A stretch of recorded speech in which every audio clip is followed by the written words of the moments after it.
I heard about cell grazing through Lifetime Ewe Management course and the grain and graze. I was just aiming to get my lambs up, usually sell them for 60 bucks and wanted to try to get an extra 30 or 40 bucks out of them. So we decided to have a look at the cell grazing and give it a go. We have some marginal coastal country which is pretty hard work to get lambs up. Generally that's why we sell them early. The greatest thing for me is to get my lambs to a bit more weight in them and to increase my profits. I chose a location close to my shearing shed and my yards. I've got a laneway and water infrastructure. I've got pipeline, so because you need to move troughs or have a couple of troughs in your paddock. I chose to use temporary electric fencing with 3 braided wires. You need a good earth. Generally all my fence lines have got iron droppers along them, so I just clip my earth on that. The 3 wires are all active. You can use one for earth if you wish, but that means that the lambs have got to touch to both wires. Splitting the paddock up into thirds is the ideal way. Give them 3 cells to graze.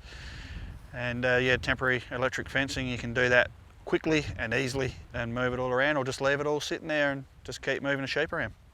So I chose to use the hand reels for my braided wire, and it doesn't take long.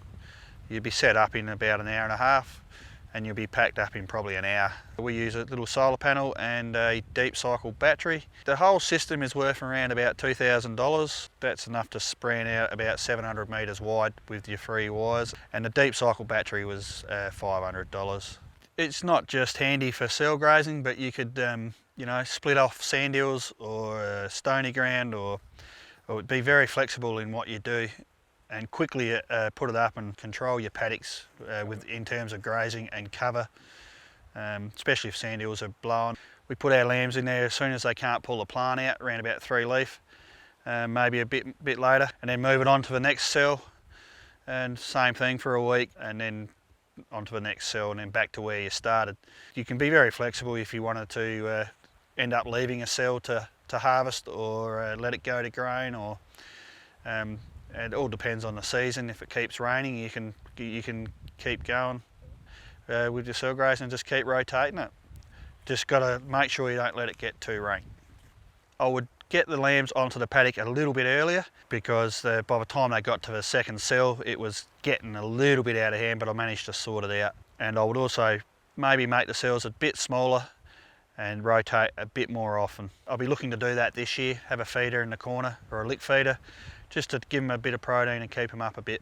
I generally had the Weather merino lambs in with the lambs, the crossbred lambs, and I would put my breeding ewes / hoggets in there as well to get them up and going good and early, so they become good breeding sheep. With the cell grazing, that had all my lambs in the one spot and I had no trouble at all.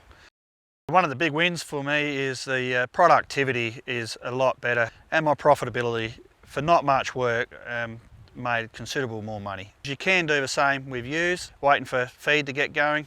It would be very beneficial to have your ewes in a cell grazing as well. It doesn't just got to be lambs. The system well and truly paid for itself within one season. We generally sell our lambs for $60 on farm, and with the cell grazing I managed to hold on to them for a bit longer and get nearly $100 per head, and a very good return on investment.